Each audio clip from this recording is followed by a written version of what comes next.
In this demonstration, we're going to talk about how states can leverage data that's already at their disposal to fight against common types of unemployment fraud.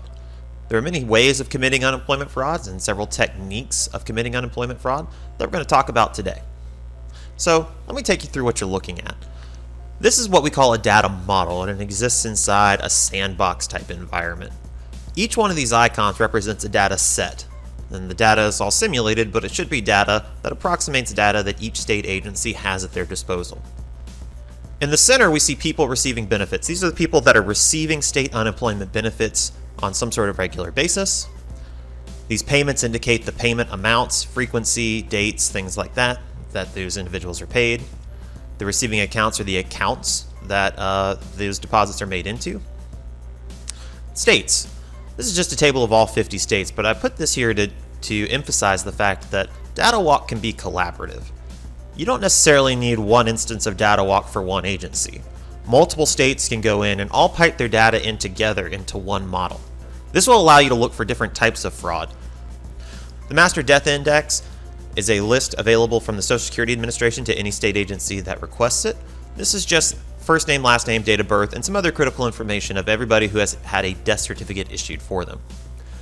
Individuals who are in prison should be available in a state inmate database, and individuals who have state warrants should also be available in these databases. Individuals who are deceased or inmates make excellent targets for identity theft. Once the identity of an individual is stolen, the fraudster will then file for unemployment benefits in their name, and most of those frauds aren't uncovered until the individual in question gets notified that there are now benefits being paid to them, and they in turn notify the Social Security Administration or the state agency, hey, I never filed for this, what's going on? When individuals are deceased or in prison, obviously they're not able to receive those notifications, and they probably aren't going to be communicating with the Social Security Administration. So they make great targets for identity theft, which in turn their identities get used for unemployment fraud. Payroll tax payments. Every state is a little bit different, but most states have some sort of system whereby employers have to make payments either biweekly, monthly, or quarterly for everybody that they employ. One of the most common types of payroll fraud are individuals who are actually still gainfully employed filing for unemployment. Then they receive their income from their job and also unemployment benefits from the state. We'll talk about how to leverage these data sets together to flag individuals who may be committing that type of fraud. And then, of course, we've got home addresses. These are home addresses of individuals receiving those benefits, and we've parsed out states from that to allow us to throw some filters in later. So let's get right into developing analysis with DataWalk. Leveraging data sets against each other in DataWalk is very simple. It's just a matter of clicking. So for instance, if we were to look at states, this tells me that there are 50 states in the state database. And those states in this particular database have made 3,000 payments to 1,000 individuals. One way of committing unemployment fraud is to file for unemployment in multiple states. In the wake of coronavirus, with the crushing torrent of unemployment claims, many states have relaxed the paperwork standards and their cross-checking standards to ensure that this sort of fraud doesn't happen. But looking for individuals who are receiving payments from multiple states is easy. All we need to do is click on this connection and say, show me anybody who is connected to 2 or more states. And as you can see, our people receiving benefits have moved from 1,000 to 1. If we want to investigate that individual, we can pull up a table and see his information. Or we can just go ahead and throw him on a link chart. So Barclay Crickmere, with a date of birth of September 2nd, 1967, is connected to multiple state payments. And let's look at his linked objects. First of all, let's check out those payments, see what he's getting. So far, he's had 3. It looks like they started in March of 2020. And now let's see what states are actually sending those payments. It looks like he's gotten 2 payments so far from Virginia and a 3rd from Maryland. If we want to more quickly summarize this individual, especially if he has lots of payments, it's easy to do so. We can start here and add a second degree connection to the state. And we can tell it summarize all of those payments to give us a count of how much money each state has paid him. We can then hide these guys. We can see that Virginia has paid this individual $1,593 and Maryland has paid him almost $900. We can save this analysis if we'd like. Let's go and save this and say individuals connected to more than one state. DataWalk will automatically pull new data into the system at regular intervals. Now that I've created this analysis and saved it, no one ever has to come in and click from icon to icon or set those filters ever again. This analysis is going to be saved in my workspace. So now, whenever new data pulls in, not only will the universe viewer with all of those different data sets update, but so will this analysis. Here we go. So if I want to see the results of this tomorrow after data is updated, I don't have to go into the universe viewer. I can just pull up the results right here from my workspace.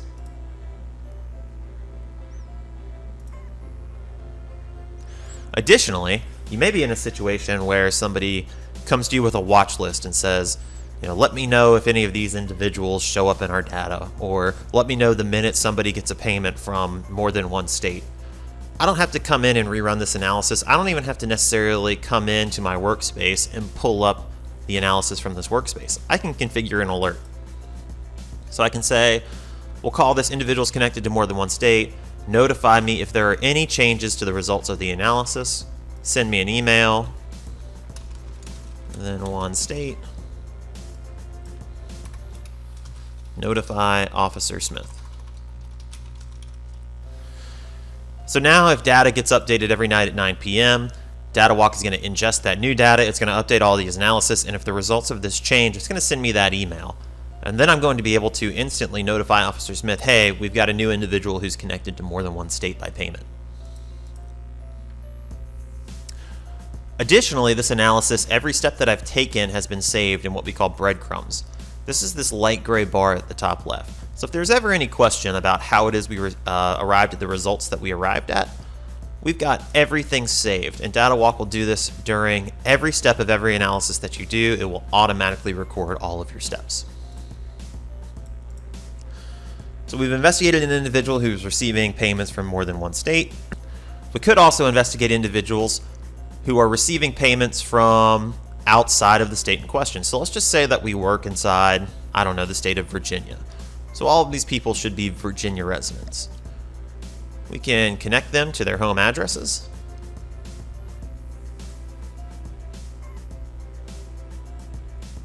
And to our home states. And now let's add a filter. And let's say, again, we're interested in people who don't live in Virginia. Let's exclude any address that's inside Virginia to get us only addresses that are outside. Looks like we've got 354 addresses connected to people receiving benefits from inside Virginia. Now, if we wanted to, we could very easily check these out on a map. And we could very quickly see that each of these individuals who are receiving payments from the state of Virginia are attached to addresses outside of Virginia. And sure enough, you see a lot of addresses in Maryland, some in West Virginia. That might be indicative of fraud, or it might not. And again, if we want to save this analysis and see who those people are, I'm going to come up here, and I'm going to say individuals out of state. And we can reset, and we can look for another type of fraud. Let's look for individuals that are in prison and check out their payments. So again, we're going to go to people receiving benefits. We're going to see if any of them match on first name, last name, and date of birth of anybody who's currently being held in a state prison. And sure enough, we've got 5. Let's throw those 5 people over on a link chart and see what we can find out about them. So the first thing we want to do is make sure that they match the individuals who are in prison.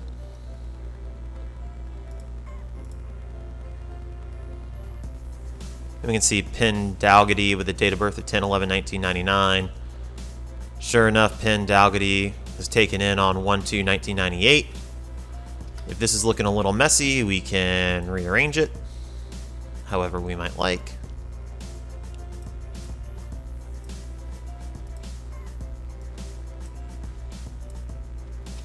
Let's see where these individuals are being held. You can throw the prison in. See that 4 of them are being held at Baskerville Correctional Center. 1 other is being held at Augusta. This is an important insight too. If you have a lot of individuals who are in prison who are receiving these benefits, maybe they started receiving the benefits and then were arrested and went to prison, and we don't necessarily have any fraud. But if you have a lot of them that are connected to one prison and none that are connected to others, you might have a data breach at that prison. The prison might hold data that fraudsters have now stolen to take out fraudulent insurance payments in these individuals' names. So that's something to look out for. So we can see when they were taken in and what for. Let's see when these payments were made. And we can clean this up a little bit now. The state. Alright, so they're all in Virginia. And let's redo this with Virginia at the top. So now I can examine all of these. And I can say, alright, Penn Dalgety, he was receiving a payment June 22nd of 2020. But it looks like he was taken into prison in 1998 for manslaughter. So that's definitely something that's going to be suspicious that we're going to want to look into a little bit more. So we can sort of visually go through these and make sure that none of these payments were occurring before they went to prison, see which ones started coming in after they went to prison, things like that. And again, if we want to save this analysis, we can. We'll call this individuals in prison. Now, I've already made a few analyses. You saw me click back and forth between individuals and inmates. To do the same thing for payroll tax payments, warrants, and death indexes, all we would do is click on our people receiving benefits, click over to the master index, and click back and see how many matches there are. So I've already created those analysis. We're going to skip that part, and we're going to move into a risk model. Now, there are some things that we know about identity theft victims. The elderly and the very young tend to be at very high risk. So anybody who's over the age of 55 and anyone who's under the age of 20 is at higher risk of identity theft. We also know that payments from unemployment benefits are based on how much you were making before you went on unemployment. There's a whole range of possibilities how much those payments might be. If we want to sort of study the distribution of payments in this data set, all we have to do is go over to our payments, open up our table, and click over to the amount column. And here we can tell it to give us some summary statistics. So we can see a minimum of $700 in each payment, a maximum of $900, and an average of $790. So this is a fairly normally distributed payment structure. But as a fraudster, there's no reason to be honest about your income before you file your claim. So fraudsters are more likely to claim something near the maximum, something near $900. So there are high-risk payments and individuals receiving those high-risk payments. So let's try to find out who those individuals are. So the first thing I'm going to do is put a filter on payments. And I'm going to come down here to amount. And I'm going to say anything greater than $880. There's 219 payments of $880 or more made to 201 people. So we'll call these high amount payments. Now we've made a number of analyses that link high risk factors back to individuals receiving payments. Your state might have tens of thousands of individuals, if not millions of individuals, who are on unemployment, and you don't necessarily have the resources to investigate all of them. So prioritizing them by using these analyses is great, but we could also combine all of these analyses into a risk score that might help us more efficiently use our time. To do so in DataWalk is easy. So we're going to decide which people it is we want to investigate, and we're just going to come down here and add a score.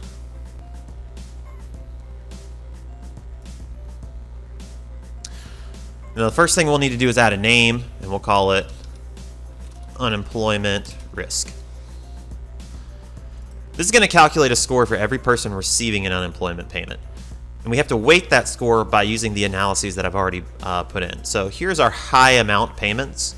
Maybe we want to give that a 1. Individuals connected to more than one state, that's pretty suspicious. Maybe we'll give that a 3. Individuals in prison, similar, very suspicious. Maybe we'll give that a 3. Individuals out of state, there are, I suppose, conditions where someone could live out of state and still be receiving in-state benefits. Individuals over 55, that certainly puts them more at risk. Individuals over 20. Unemployment with death certificates, these are individuals who are receiving unemployment benefits yet have a first name, last name, and date of birth match with somebody who has a death certificate issued to them. So we can give that a 3. Unemployment with payroll tax payments, these are individuals who are receiving unemployment but also had an employer make a payroll tax payment for them recently. And we'll give that a 3. And unemployment with warrants, I'll give that a 1. The great thing about risk scores in DataWalk is that there is no limit to how many you can calculate. There will always be some discussions inside your group about, well, I think that this variable deserves more weight than this one and we should adjust this. What's great is that you can calculate as many risk scores as you want. You can compare them over time. You can find which ones are more accurate, which ones produce fewer false positives, and you can begin to sort of tune your risk score practices as you get more data. So, as you can see, it's going to go ahead and connect a new data set to our people receiving benefits. If we click on over to it, it's going to tell me that 614 people received a non-zero risk score. And if we open up the table view, it's going to show us each individual and why they received the score they got. So this individual got a score of 1 because he has a home residence out of state. This individual got a 4 because they're over 55 and because they are receiving unemployment benefits while also having an employer make payroll tax payments for them. So maybe you decide, great, we'll just investigate these individuals with risk scores, or maybe you want to set some further criteria. So we could say, show us anybody with a score greater than or equal to 5. It's going to dramatically reduce our workload down to 19. Here we go. I can pull up those individuals, and I can investigate them one at a time using a link chart if I want. There's Mike Rentcome. I can throw his home address on there. I can throw his payments on there. Maybe he's connected to a prison. I can show his accounts. I can show what state those payments came from.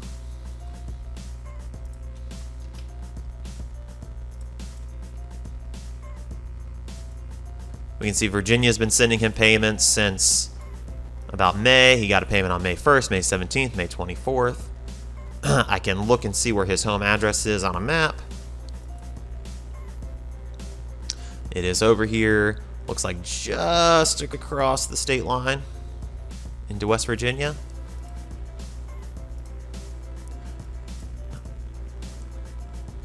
If I decide that this individual is a target and I want to present this information, I have a couple of different ways of doing it.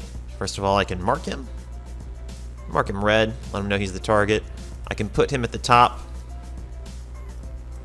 I can export this image as a PNG, as a JPEG, as a bitmap to embed it into an intelligence report.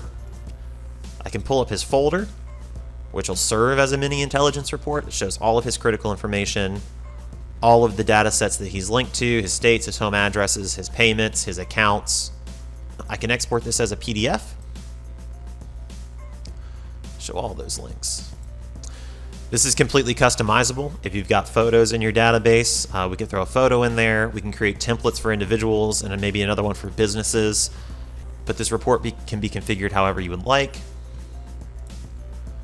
Here's our PDF for Mike Rentcome. We see the payroll tax payments that have been made for him, his bank accounts, the states that are giving him payments, his address, his risk score. All of that information is at our fingertips. We also may want to present this to somebody, and I find that the history at the very bottom is a really easy way to do that. History serves two roles. One, it allows you as the analyst to sort of go back to an earlier version of your link chart. So if you find yourself adding too much data and it becomes convoluted and you say, well, hold on, I want to back up and start from an earlier period, you can. But if you present these findings, you can also use this sort of as a presentation. And you can say, all right, we developed a risk score. Mike Rentcome was at the very top. So we began looking at him. I added his accounts, his payments. Notice he has an address in West Virginia. I took another step and saw that Virginia is the one paying him. Here's a map where he lives. Here's all of his information, and you've already got the printout that you can hand.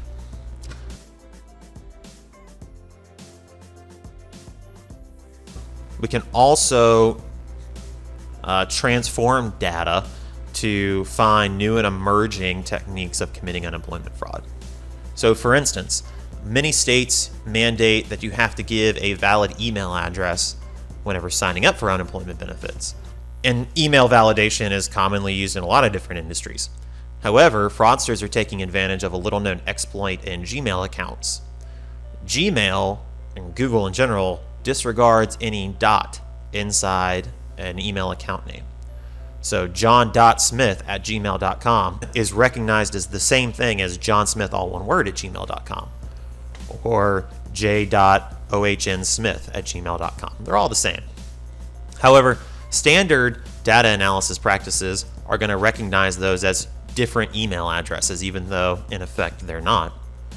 So knowing that, it's real easy to transform data inside DataWalk to find things like that. So if we open up our table view of people receiving benefits, we can see everybody's related to an email address. Here they are. If we scroll down just a little bit, I've embedded a fraudster, kcasleys@gmail.com. You'll notice all 5 of these are distinct email addresses with different dots all throughout. Now, if we were to, say, throw a histogram together and look for duplicate email addresses, and in something like Microsoft Excel, you would have to import data, create some calculations, and then build a histogram around it. Here, it's just one button, and we can look at all of the emails inside this data set, and we can see, all right, well, the top 4 most common only occur once. And what that's telling me is that no email address occurs more than one time. But we know about this Gmail exploit. So what we want to do is open up our table and transform all of this data to clean it up to look for duplicate email addresses. So all we're going to do is go to our data transformations. We're going to show advanced options, and we're going to select replace a dot with nothing and apply. DataWalk's going to automatically transform that. Now when we look at our histogram, it's not going to be able to hide behind those multiple dots.